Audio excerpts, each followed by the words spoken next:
Right, good afternoon, ladies and gentlemen, and welcome to our latest edition of the Golfing Society podcast. I've got the pleasure this afternoon of having Will Hewitt from the 59 Club with me. Will is the general manager of the 59 Club UK, and their business is all about customer experience. And for those of you that have followed the Golfing Society story so far, you know the importance of making sure that the customer experience we deliver to the families that we support is first class, and often going beyond and above what they've experienced in their life living with a chronic illness. So I think it'll be really great to get an industry insight today from Will in terms of the 59 Club and how they approach making sure that that customer experience is first class, and how golf venues and hospitality venues can think differently about engaging, I suppose, more successfully and more compassionately with some of the families we help facing challenges later in life. So without further ado, Will, welcome to the Golfing Society podcast. Thank you very much for having me. Pleasure to speak as always. We'll start by just giving a little bit of context to the audience, really. And I just pulled out a couple of stats in terms of the aging population and the size of the market, really. So it's forecast that by 2030, 1 in 6 of the UK population will be over 60. And putting that into a global context, by 2050, 60 plus population around the world will double to almost 2.1 billion people. Now, that is a huge chunk of the market. And I think it's quite interesting because, as we all know, the majority of the core customers who play golf are probably in that 55 plus age bracket. So it's quite interesting we're talking today about the growth in the aging population and also it being a key audience to the golf market.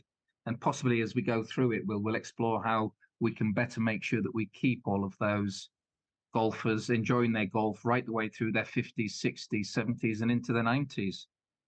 So I suppose the first barrier we always face, Will, is a lot of the people that we support, 50% of them have never, ever been to a golf club before, let alone play golf. And one of the biggest challenges I have is them saying that golf, that's not for me. And I'd just like to get your perspective in terms of how you think we overcome those perceptions and traditional barriers to accessing golf. Yeah, I think it's a pretty fair suggestion. You typically drive into a golf club and there's usually a big sign in the car park that says visitors welcome. But probably fair to say that that's not necessarily how we always make people feel. I think if you were to think about the reasons why people struggle to get into golf, I kind of typically think of 3 key reasons. One, you'd think the time. People would cite some kind of time constraints. The game of golf takes too long. They would potentially say it's too expensive. Cost of golf equipment and the clothing and the balls and the clubs is a big financial outlay if people are looking to kind of get all the gear before they get started.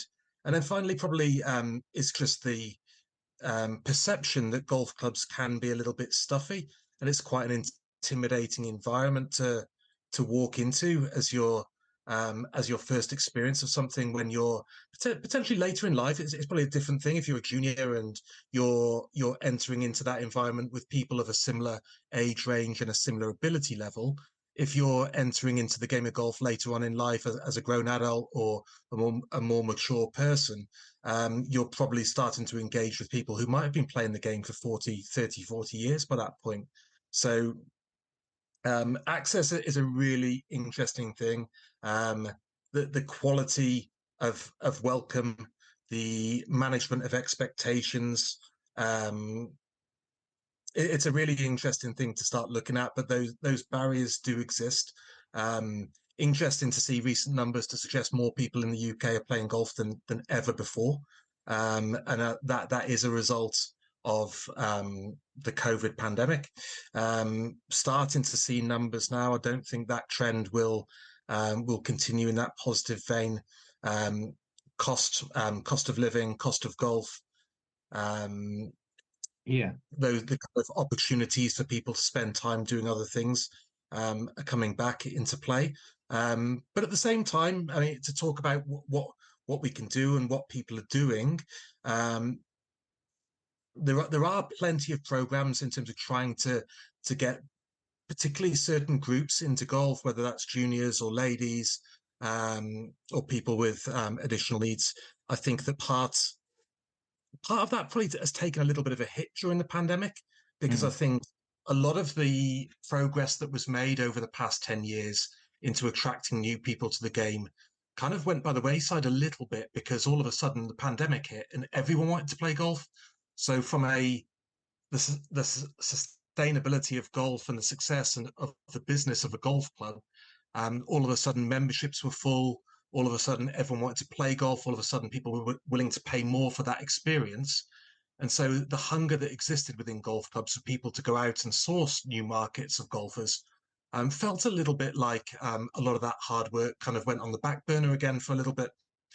So hopefully we'll start to see those kind of programs coming back to the fore. I think that people are given a lot of opportunities potentially to get into golf now through some of the incredible kind of entertainment and practice facilities that is going on, or is being added into certain facilities. So things like Trackman Range, Foresight Range, Top Tracer, introducing people to the game of golf primarily as entertainment rather than sport, is a relatively inexpensive and fun way to engage with the sport, and possibly a great introduction.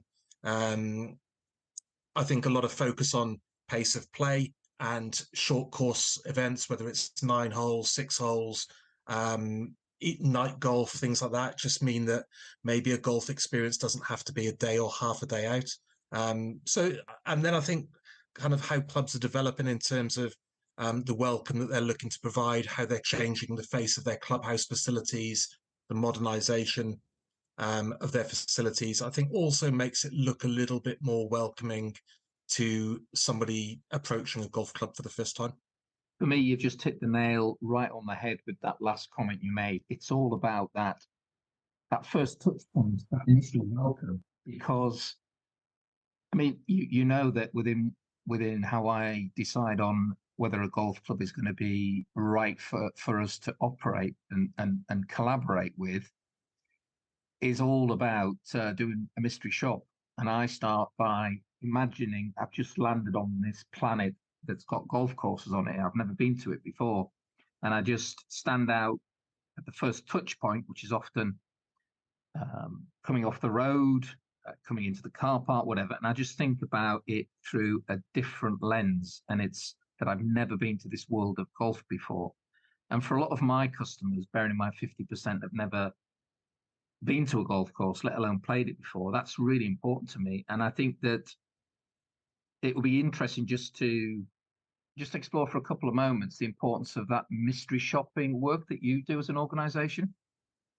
Yeah, so I guess the end goal of what we're looking to do is to provide golf clubs with objective data to understand their own strengths and weaknesses and the opportunities which exist within their member and guest experience to improve.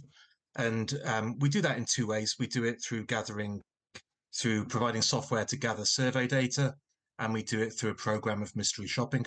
So we send golfers into clubs to have a typical golfer experience from the point of booking, the information they receive prior to arriving at a venue, the arrival experience and the welcome they get, some facility checks in terms of locker room, practice facilities, and so on, the golf course itself.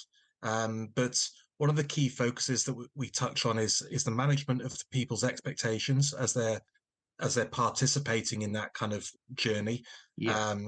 But also the interactions with the people that exist in a business. And one thing that I always say to people is we work with over 200 golf clubs in the UK, and not every one of those will be a bucket list golf course that people just need to tick off and want to have that once in a lifetime experience. But in terms of the quality of welcome, the quality of information they provide, the fun in the engagement, the stories that they tell, it is a completely level playing field. So whether you're turning up for a game of golf at Sawgrass or whether you're turning up at your local municipal, a lot of the opportunities are exactly the same in each of those clubs. Obviously, the level of investment and the golf course design, they're not a level playing field, but human interaction and information provision and the way that you make someone feel, I think there is significant opportunity. And so we deliver a program of mystery shopping and we work with clubs to understand what the opportunities are. And then we help them go through that journey of upskilling the people within their business to appreciate those opportunities and really see what difference they can make to someone's experience. Well, I think it's fantastic. And the reason I say it's fantastic is that the audience won't know the detail behind signing up to be a mystery shopper. But I've got a few of my golfers living with either cognitive impairment or diagnosis of Parkinson's that have actually signed up to your mystery shopping list. So they actually go into venues and are part of your and are part of the team of mystery shoppers that basically give feedback on their experience. And I think that's a fascinating move forward because it's almost like the first step into how we best engage with people facing these challenges, whether it be cognitive or physical impairment. And I think it's lovely that my golfers have stepped up to be mystery shoppers. But the fringe benefit of that is, of course, they get access to your venue database and get the opportunity to experience golf hospitality and for some of the carers that go with them, the spa experience as well. So I just think it's a fascinating start of something that could be quite special. Yeah, I think the other thing to mention on that is the golf world is full of opinion, and that's partly why we love it. Is because we all have an opinion. What's our favorite course? Who does this the best? Who does that the best? And we take a slightly different or a very different approach in that that's deliberately not what we do. We absolutely want to send a pretty much an average golf punter to a venue to make an assessment of that venue. We don't send golf professionals. We don't send people like myself who've worked in the industry for many years because we appreciate that people like us are full of bias, whether it's conscious or unconscious, and we're full of our own opinion. We want to deliver something which is repeatable, which is consistent, and which is something which is pretty straightforward to measure. And so, yes, of course, we work and we operate in a world which is full of opinion, but we are very much about that objective data. So whether we send female mystery shopper, whether we send male mystery shopper, whether we send 21-year-old, 46-year-old, 65-year-old, then it should be a process which repeats. And within that, there's always nuances to see perhaps how a slightly different individual is treated, whether they see slightly different facilities and so on. But in general, it'll be a process that repeats. And there is that, yes, there is absolutely a place in our industry for subjective data because that's that gut feel that we all have when we leave somewhere. But dealing with facts typically helps you make better decisions as an operator. Totally agree. And I think that the importance of people, both in your business and in what we do, is at the heart of what we do, because we put people at the heart of every single Golf in Society session.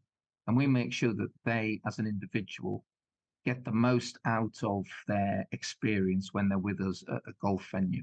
And that takes a lot of time and effort, and it takes a great team of people with the right skill set. So to be kind, to be patient, to be compassionate, and to inspire and to be positive and to engage and to get people to really go away with that smile on their face and thinking they want to come back for more. And that to me is all about two things. First and foremost, it's all about people.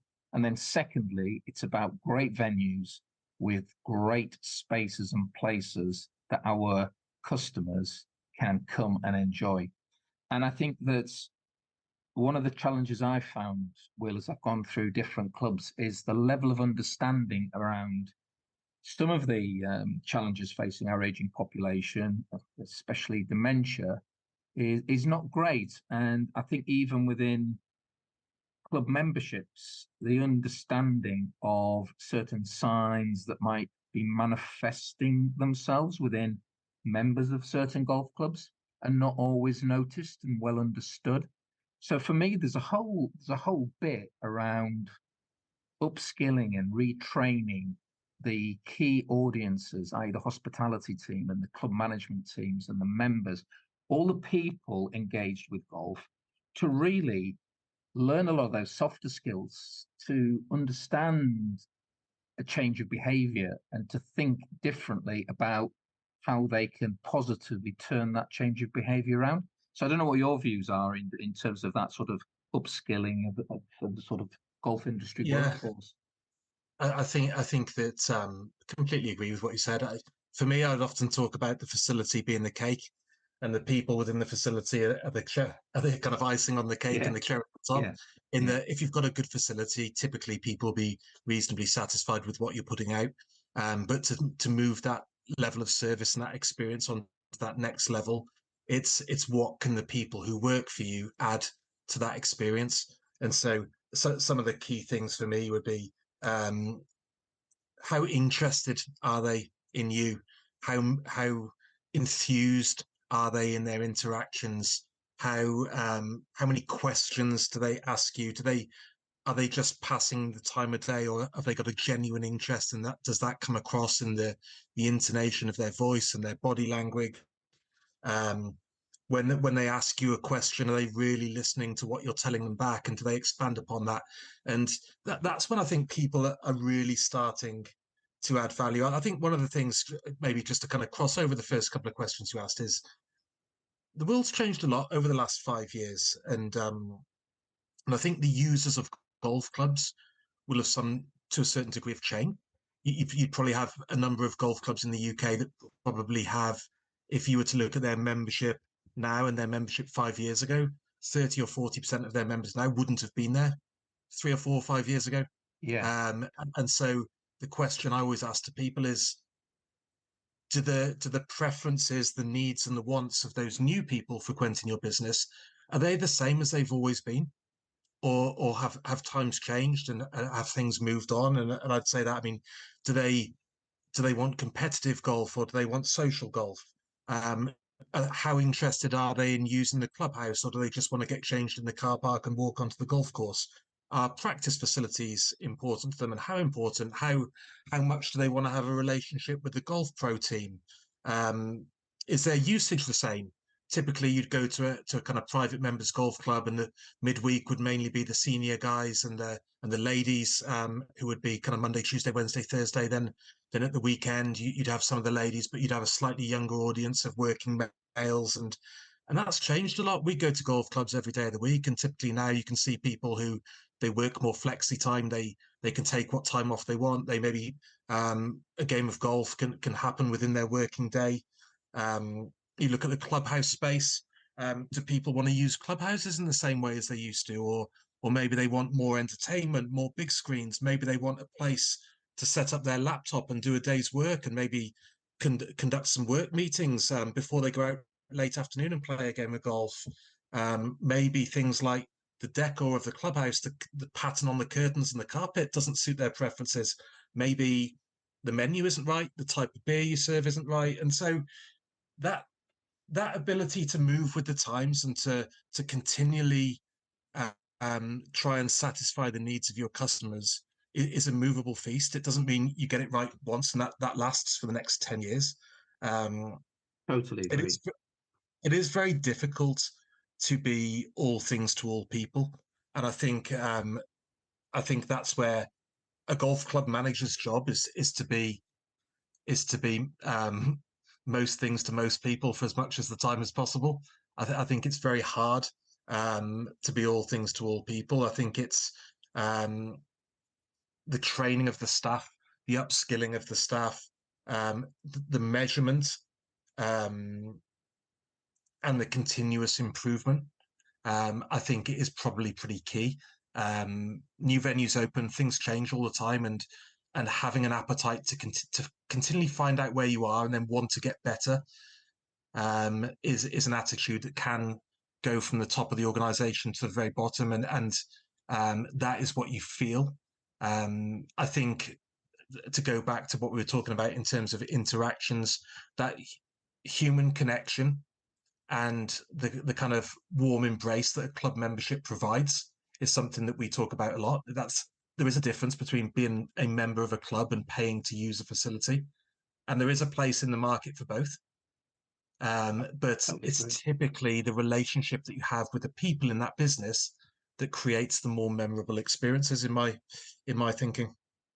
I think you're absolutely right. And one thing that is definitely striking chord with me at the moment is that we started Golf in Society over 6 years ago, and I would imagine that the awareness of dementia and the impact it was having on not just the individual but the wider family network was limited. And the way that, unfortunately, dementia diagnoses are growing all the time, and as we age, more people are obviously developing this terrible disease. But I think there's a stat out there at the minute that sort of 24 million people in the UK are touched by dementia, either through their direct family or by friends and acquaintances. So I think there's a greater awareness amongst society, and I think obviously that filters through into the golf club teams, the hospitality teams, because they'll have family members or loved ones that are facing similar challenge. So I think that as a result of it touching more people's lives by default, I think a lot more people are aware of it now and possibly are thinking differently about a change of behavior. And I think that's something we can definitely build on, is the key players in golf venues that maybe have had some experience sharing that experience with their colleagues and the people that they work with, and maybe help when you get somebody upskilling in that way through the peer group. I think that's very powerful, and I think that I'm noticing that more and more as I go around the venues.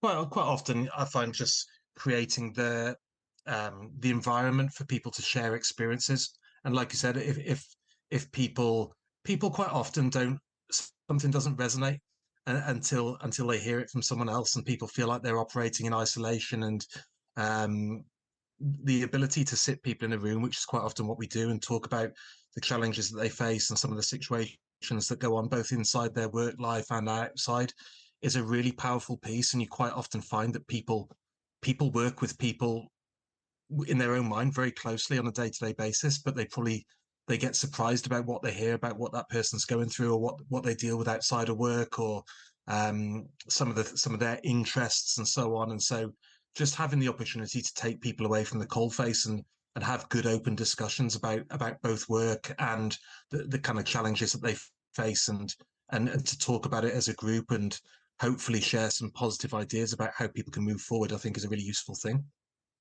Yeah, and it leads us on really to the sort of last part of our little conversation together, Will. And it's, you know me, I've got some big ideas about the future, about golf playing a huge part in transforming the health and well-being and happiness, not only of people facing a challenge later in life, but also their unpaid carers.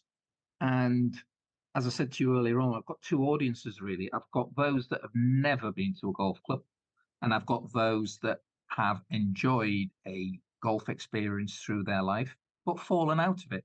And if I just like to talk about that market in particular, because as far as I see it, Golf in Society is there really for when the club can no longer give the quality of experience to an individual or a family that have possibly given 20 or 30 or 40 years of their life, years of their business to that golf club. And I would love to see almost that seamless move from basically being a full member to being supported by your club to then being in a position to signpost something that can keep that golf experience in that person's life when the club can no longer deal with it because of a change that is no longer something that the club can deal with. So that's my sort of vision, that we step in, or our programs or our training step in when that moment comes, when people need to move on to keep that golf experience in their life, but the club can't actually deliver that service. Yeah, I'm always a big believer in, like I said, I don't think a general manager can be all things to all people.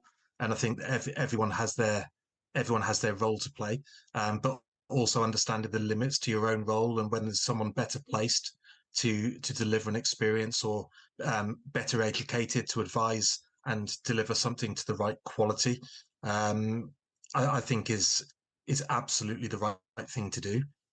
Far too often, experiences are compromised by people without the right level of skill or the right motivation, trying to deliver those experiences. Sometimes it is better to know when you're not best placed and to step away and to hand over to the experts. And that, at the end of the day, when you partner up with an organization, that's a reflection on that organization and your own club.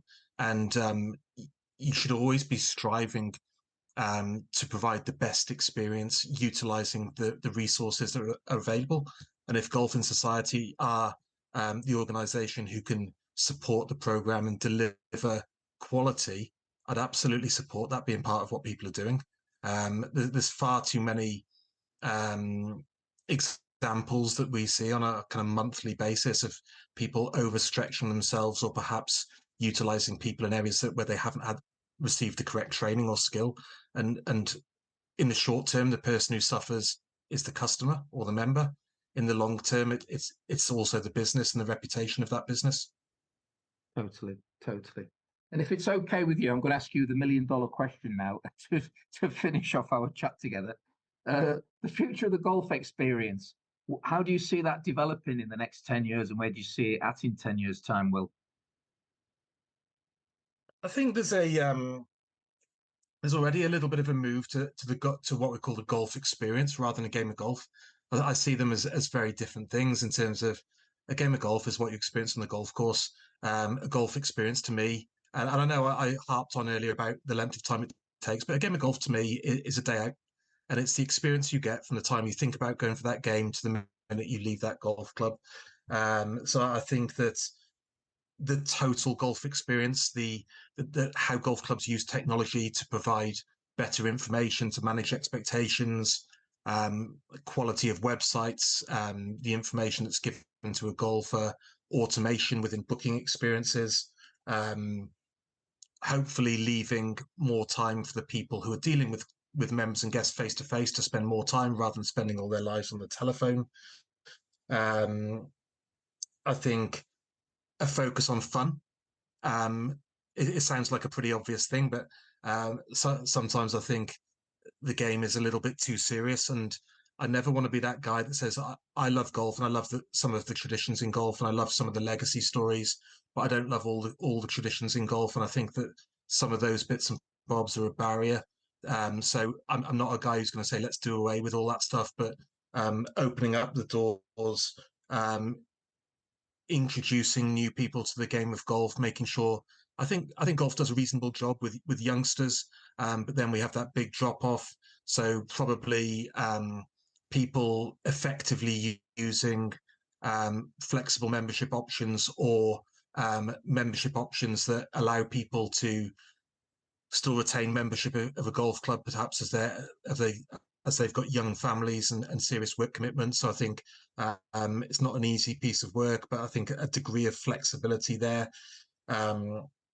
Clubhouses, as we touched on before, being a place that serve a wider thing than just a place to grab a beer after a game of golf. So a place to meet with friends, a place to dine, a place to watch sport on the TV, a place to conduct business, and kind of more flexible spaces in clubhouses. But in general, the one thing that I think will sustain golf as golf will be challenged, make no bones about it, in the next 5 years. And we've already heard stories of people seeing quite significant challenges with retention of those members that they got through COVID.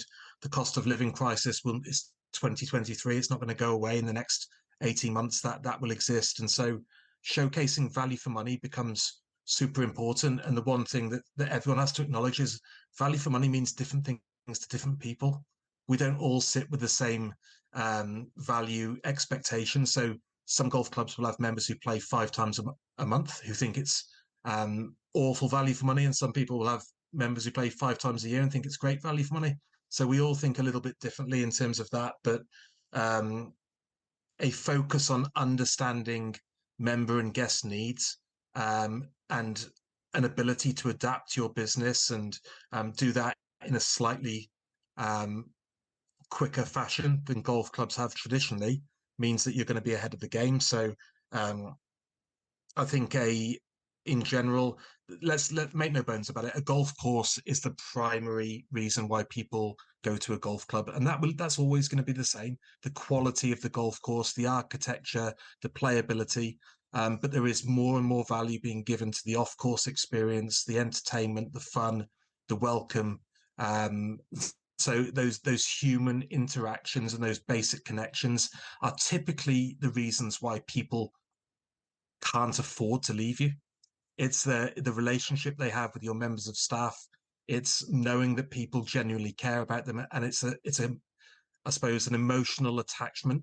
And your emotional attachment is usually to the people you play golf with and the people you spend time with at the club, as opposed to the facility that you attend. Well, that was fantastic. What a great way to end our conversation together.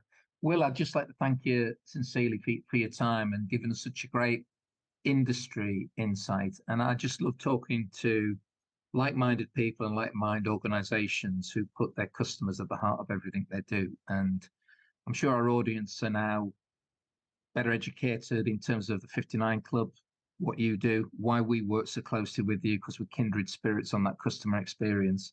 And it's, thank you for taking the time to share your thoughts and ideas on how you operate, on the future of the golf experience and the future of golf for the audiences that we support. So thanks, Will. Absolute pleasure. Thank you very much.